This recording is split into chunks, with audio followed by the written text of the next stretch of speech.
Oil has always been a commodity that we have used and needed.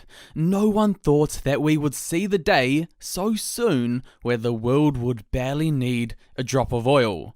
However, because of an illness that has swept throughout the country, oil is not needed, and prices have shot down to essentially nothing. This leaves a big opportunity for us investors to swoop in and purchase things now that they are cheap. Now let me explain the situation before I get into the 3 stocks to potentially profit from this oil crash. You see, previously, the world needed oil to function. All these machines, cars, airplanes, they needed oil to run. I mean, obviously apart from the odd electric vehicle and whatnot. Oil suppliers would drill up this oil and sell it for a nice price because it was in high demand. However, today an illness has swept throughout the world, causing people to stay home and not have any need for oil.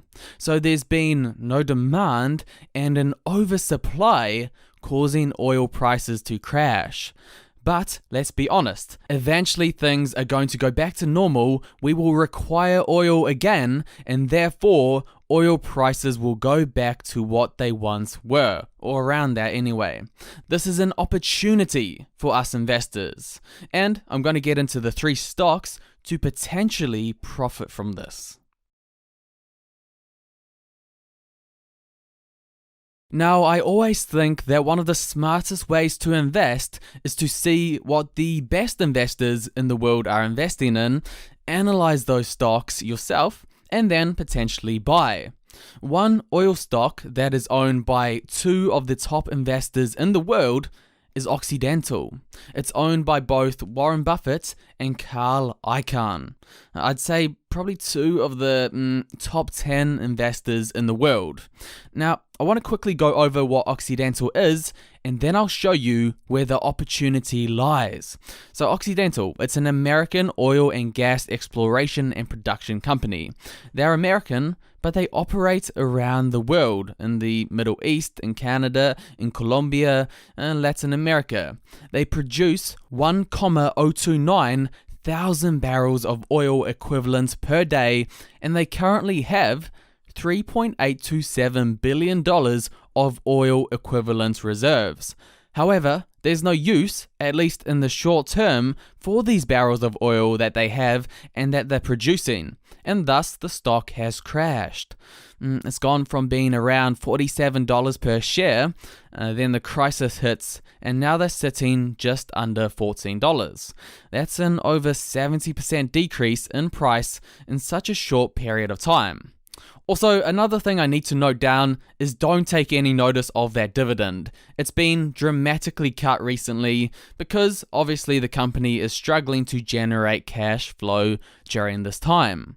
Now, as I've mentioned before, we've got $2 billion investors who currently hold this stock. The great Warren Buffett, who holds around $10 billion of preferred stock, and Carl Icahn, who owns around $300 million worth. Now, Warren Buffett, he acknowledged the decrease in Oxy's price. He said, okay, that's down significantly. Buffett said when commenting on his Oxy investments that a bet on Oxy is by extension a bet on oil. There, he's not overly concerned about a longer-term decline in demand in oil. He said, I don't think the secular demand will change that much, as people fly and drive less during the outbreak. But certainly, the immediate demand has changed. So, in the short term, yes, we are seeing and have seen some struggles with the company, but we need to look long term. And over the long term, people will need to use oil. One of the things that I notice, and it's just a general human trait, is that people tend to look short term. They're always worried about the recent news, the recent economy, etc. But the ability to look long term is the trait of a great investor. I mean, Warren Buffett, he basically sits in his office reading, ignoring everyone, and thinking about long-term businesses. And in the short term, as I've mentioned a couple of times, oil prices, they've been crushed. They're extremely low because no one's using oil because of a great illness, okay? But over the long term, we're going to have to go back to working, driving, manufacturing, etc. And therefore, we will need oil. Therefore, in the long term, oil prices are bound to rebound to a certain level. It could go to $50 per barrel like it was in '09, or over $100, which it was in '08 and '11. Or, maybe it will just go back to $30 per barrel. Either way, in the long term, it's bound to rebound to at least a certain extent, and therefore, we can make money from this. A good way to do this is through an oil ETF called the United States Oil Fund, ticker symbol USO. So USO is an exchange-traded product that seeks to provide investment results corresponding to the daily price movements of West Texas crude oil. Now, although it does not directly to the T correlate to the price of oil because it uses the near-month crude oil futures contract, it does do a pretty good job at it, and it's one of the better options we have to go with. Okay, the investment objective with this is simple. Buy low, hold, and sell when things go back to normal. Okay, there's this great saying by the world's richest man in history, John D. Rockefeller, and that is, the way to make money is to buy when blood is running in the streets, aka when things are at its worst and everyone's panicking, that's the time to buy.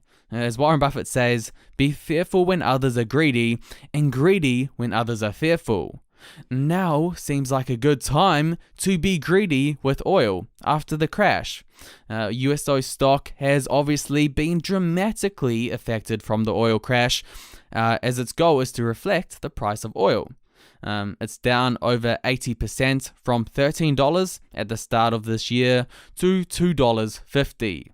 No one knows what will happen over the short term, but over the long term, there's a good chance it will go up. Let's just say that.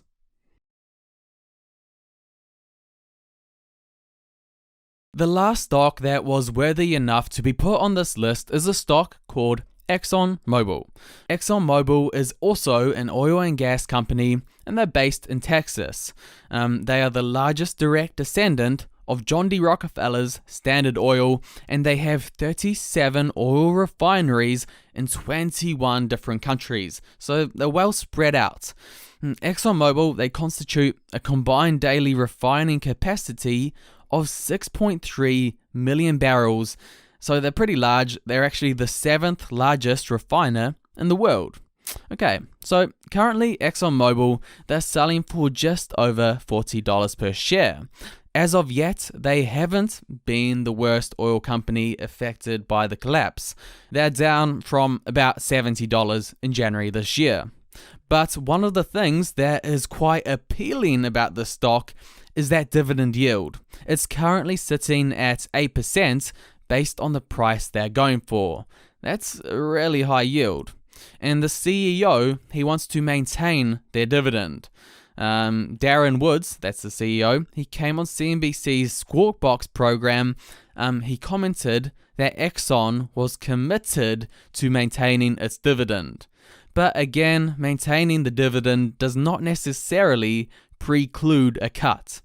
Okay, out of all of the oil dividend stocks, this would be one of the more safer ones. I mean, okay, they have a strong history of increasing their dividend payouts. This graph shows over 31 years of it, even including increases in those prior recessions. This obviously doesn't mean they won't cut their dividend, at least in the short term. I mean, we're in unprecedented times, but nevertheless, the CEO's comments and the dividend history are good signs to have with a stock. But now I want to finish this off. I need to talk a bit about investment strategy and just to give you a couple of tips. The first thing that I implore you not to do is look at this thing short-term, short-minded.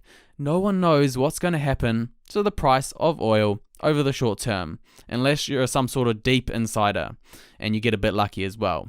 It's very likely that things could get worse in the short term.